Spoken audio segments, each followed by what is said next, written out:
Welcome to a Foxy Tech Tips tutorial on checking the remaining storage on Mac. If you find this video helpful, please consider subscribing to my channel and liking the video. Tap on the Apple logo in the top left corner. Choose About this Mac from the menu that appears. Tap Storage from the top of the pop-up window.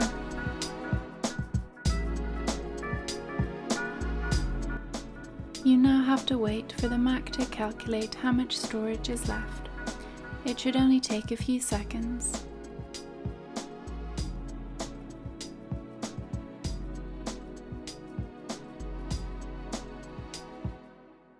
Above the bar, you can see it says how much storage you have available.